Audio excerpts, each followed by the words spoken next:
Hey everybody, it's Alex from Heavy New York invading California for Namm 2018. Today we got Dirk of Megadeth and formerly of Soilwork. Thank you so much for your time. You're very welcome. Pleasure to be here. It's great to have you here. So, how's Namm going for you? That's the first question. It's crazy at the coffee booth right there. Yeah. It's been, you know, I've only been here for a few hours now today, Friday, so I'm still enjoying it at this point. Yeah, it seems like time doesn't apply. Exactly. It's always hectic, but it's always awesome because you know, just meeting friends and meeting people, and that's basically what Namm is all about, you know. So. Absolutely. Now, one thing I've always wanted to ask you, and now I finally get the chance to ask you, you know, Soilwork and Megadeth are very, very different from each other. Yes. So, is it a different mind frame or playing process when it comes to playing? Yeah, I mean, I would say the initial thing was pretty similar because when I joined Soilwork, they also had obviously some music out, and so I started learning those parts. And then eventually, you know, as we moved on, I was able to bring my own flair into the band.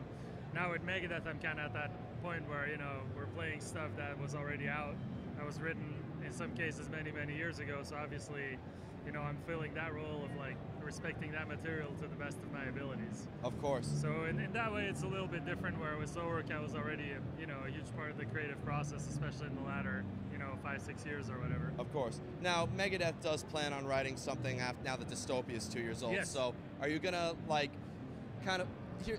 Bottom line is the way to ask it. Are you going to kind of like look at what Chris Adler was doing on the Dystopia record or what their previous drummers have done, or are you going to bring in your own mix? Both. You know, I'm definitely going to try and, you know, I grew up as a fan of Megadeth, so for me, albums like, you know, Peace Sells, Rest in Peace, they were very important in my youth.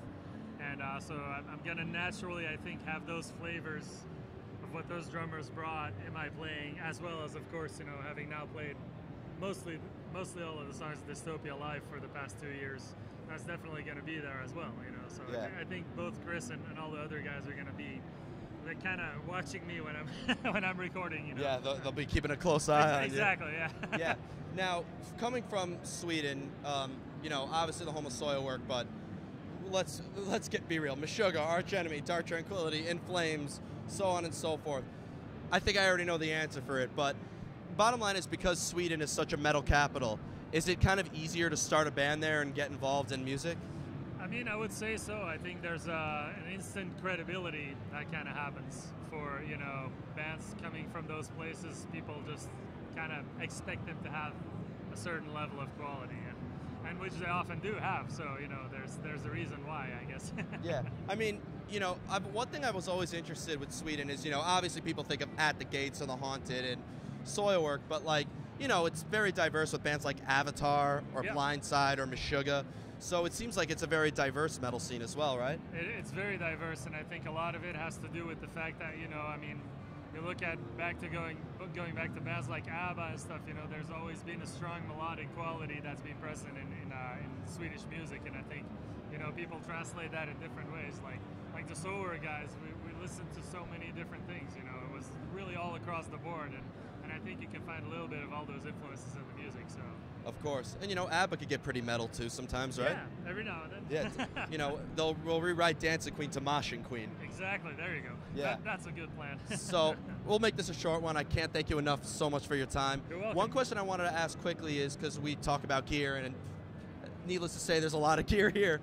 What is your weapons of choice for drums? Well, I've been with Tama drums since '95, so it's been a really, really long time, and I couldn't be happier to represent them because they make, in my opinion, the best drums, the best hardware, the best sticks, you know. Yeah, I was actually just at the booth a little bit ago. Yeah. They have tons of cool stuff. I just had my signature snare drum with Tama, you know, the Megadeth signature snare drum come out, and we made a very limited run, and they're practically sold out at this point. So. Wow. Yeah. Now, what I've always found so funny about drummers is that, because, you know, obviously the main part is keeping everything in tempo, keeping the beat and stuff, but there's always new gear coming out. So,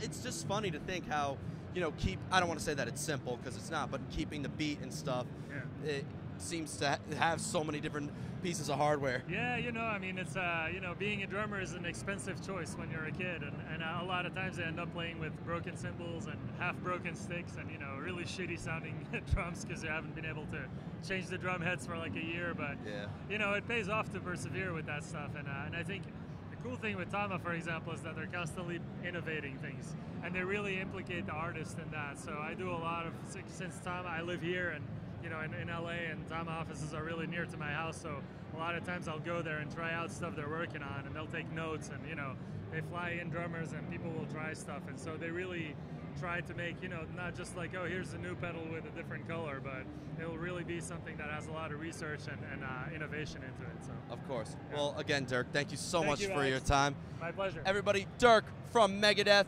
Cheers, guys. Catch them. They will be recording very soon. We will see you next time as we invade California on Heavy New York.